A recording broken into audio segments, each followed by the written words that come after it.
Bismillahirrahmanirrahim. Assalamualaikum warahmatullahi wabarakatuh. Selamat malam, salam sejahtera untuk kita semua.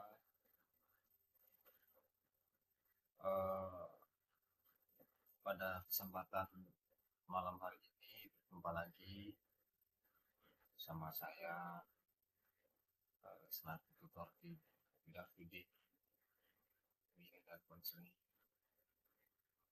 Baiklah, kesempatan malam hari ini saya akan melanjutkan materi yang sudah saya sampaikan di pertemuan lalu, yaitu tentang konsep dasar bimbingan dan konseling. Jadi ini lanjutan dari yang kemarin, konsep dasar bimbingan dan konseling, yaitu asas-asas bimbingan dan konseling, prinsip bimbingan dan konseling, serta ruang lingkup bimbingan dan konseling. Jadi langsung saja kita masuk ke materinya. Pertama yaitu asas-asas bimbingan dan konseling.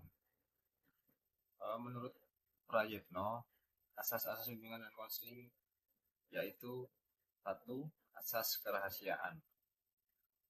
Jadi asas kerahasiaan menuntut dirahasiakannya segenap data dan keterangan tentang peserta didik atau klien yang menjadi sasaran layanan.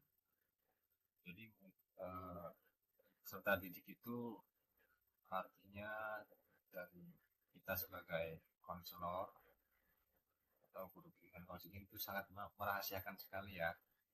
Jadi artinya apa yang disampaikan oleh siswa keluh kesah itu artinya mengenai apa yang dia rasakan, apa yang dia alami itu semua akan dirahasiakan. Itu. Selanjutnya asas kesukarelaan. Asas kesukarelaan yaitu jika asas kerahasiaan benar-benar sudah tertanam pada diri siswa atau klien, maka sangat dapat diharapkan bahwa mereka yang mengalami masalah akan dengan sukarela membawa masalahnya itu kepada pembimbing atau peminta bimbingan. Dan yang selanjutnya asas keterbukaan. Bimbingan dan konseling yang efisien hanya berlangsung dalam suasana keterbukaan, baik klien maupun konselor harus bersifat terbuka. Selanjutnya asas kekinian, masalah individu yang ditanggulangi adalah masalah yang sedang dirasakan, bukan masalah yang sudah hafal dan bukan masalah yang dialami masa mendatang. Asas kekinian juga mengandung pengertian bahwa konselor tidak menunda-nunda pemberian bantuan. Yang selanjutnya asas kemandirian. Dalam memberikan layanan bimbingan adalah selalu menghidupkan kemandirian pada diri orang yang dibimbing. Jangan sampai orang itu menjadi tergantung kepada orang lain, khususnya para pembimbing atau konselor.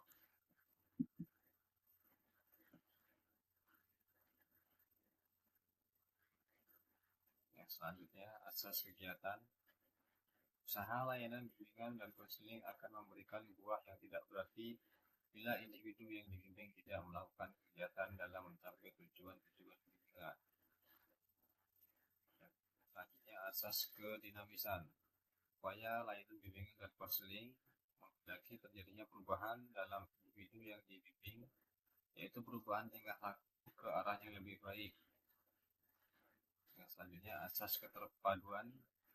Layanan bimbingan dan konseling memadukan berbagai aspek individu yang dibimbing, sebagaimana diketahui individu yang dibimbing itu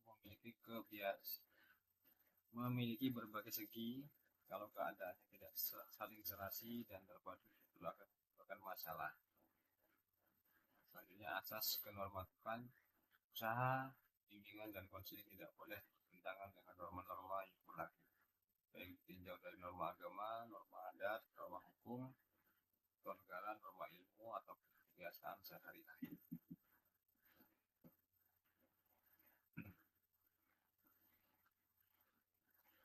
Selanjutnya, asas keahlian. Usaha layanan bimbingan dan konseling secara teratur, sistematik, dan menggunakan teknik serta alat memadai. Misalnya asas alih tangan, asas Tuturi Handayani. Selanjutnya kita masuk ke prinsip-prinsip bimbingan dan konseling.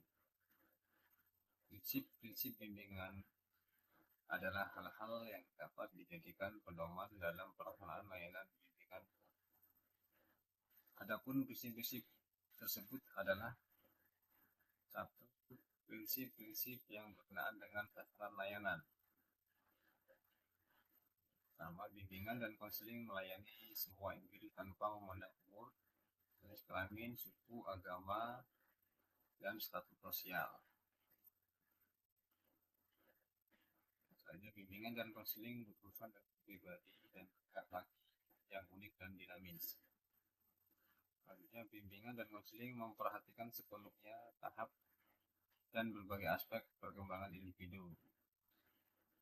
Selanjutnya, bimbingan dan konseling memberikan perhatian utama kepada perbedaan individual yang menjadi orientasi pokok pelayanannya.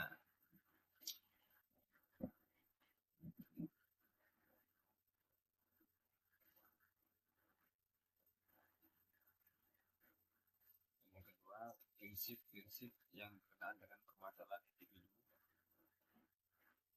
Bimbingan dan konseling berusaha dengan hal-hal yang menyangkut pengaruh kondisi mental atau fisik individu terhadap penyesuaian dirinya di rumah, di sekolah, serta dalam kaitannya dengan kontak sosial dan pekerjaan, dan sebaliknya pengaruh lingkungan terhadap kondisi mental fisik individu.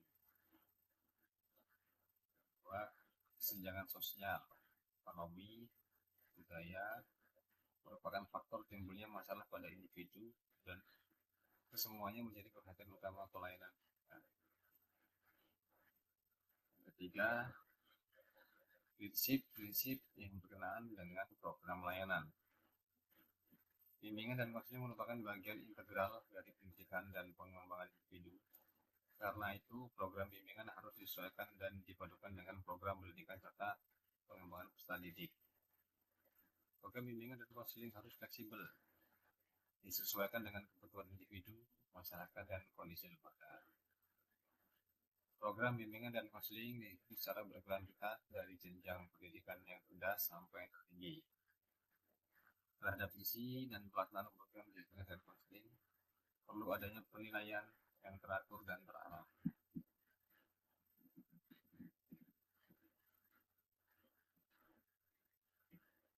Yang selanjutnya, prinsip-prinsip yang berkenaan dengan pelaksanaan layanan ada 5 item itu kita dibacakan langsung. Bimbingan dan konseling harus disarankan untuk mengembangkan individu yang akhirnya mampu membimbing diri sendiri dalam menghadapi permasalahan. Dalam proses bimbingan dan konseling yang diambil dan hendak dilakukan oleh individu hanya atas kemauan individu sendiri, bukan karena kemauan atau desakan dari pembimbing atau pihak lain. Karena permasalahan individu harus ditangani oleh tenaga ahli dalam bidang yang relevan dengan permasalahan yang dihadapi. Kerjasama antara pembimbing, guru, dan orang tua sangat menentukan hasil pelayanan bimbingan. Pengembangan program pelayanan bimbingan dan konseling ditempuh melalui pemanfaatan yang maksimal dari hasil pengukuran dan penilaian terhadap individu yang terlihat dalam proses pelayanan dan program bimbingan dan konseling itu sendiri.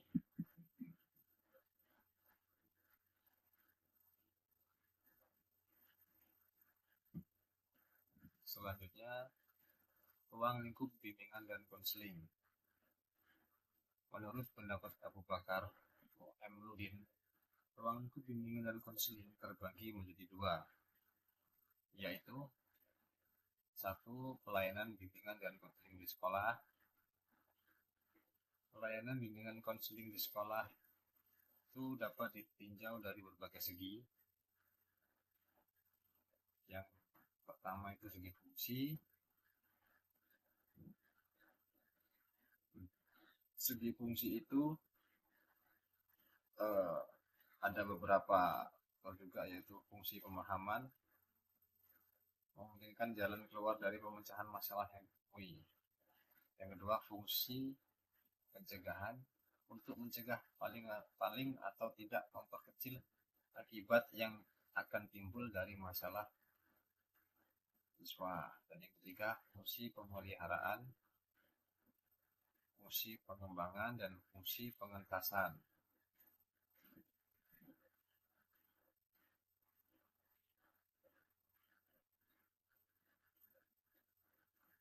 Selanjutnya, segi sasaran.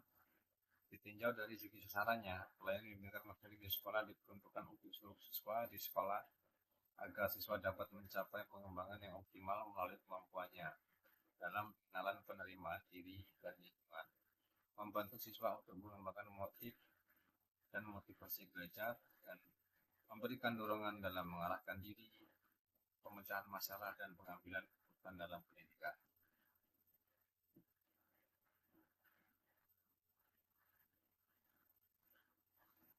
Nah, selanjutnya segi layanan. Kerangka kerja layanan bimbingan dikembangkan dalam suatu program BK yang dijabarkan dalam 4 kegiatan utama, yaitu satu, layanan dasar bimbingan, layanan responsif, layanan tata tertib, dan dukungan sistem.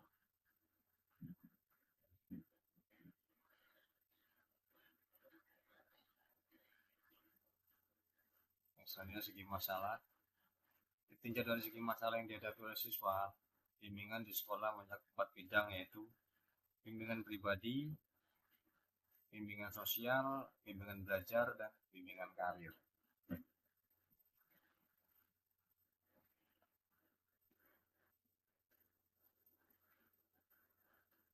Selanjutnya, pelayanan bimbingan konseling di luar sekolah.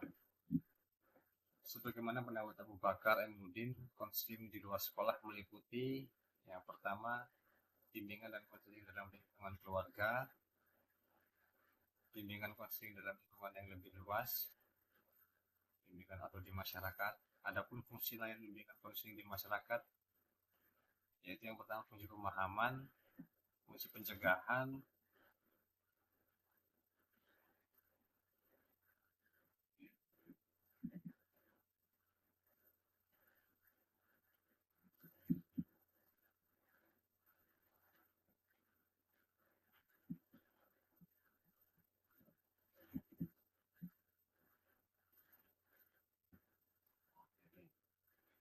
jadi ada dua, yaitu fungsi pemahaman dan fungsi pencegahan.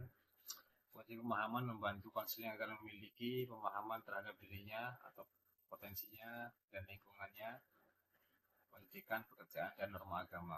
Fungsi pencegahan berkaitan dengan upaya konselor untuk senantiasa mengantisipasi berbagai masalah yang mungkin terjadi dan berupaya untuk mencegahnya agar dapat tidak dialami oleh konseling.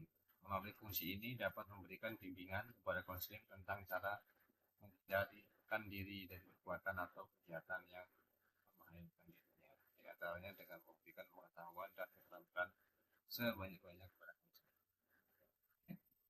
Terima kasih, mungkin cukup materi yang saya sampaikan. Apabila ada kataan yang mungkin kurang jelas atau kurang pas dalam penyampaian materi, mohon maaf yang sebesar-besarnya. Sampai bertemu lagi di pertemuan online selanjutnya. Saya akhiri wabillahi taufiq wal hidayah. Wassalamualaikum warahmatullahi wabarakatuh.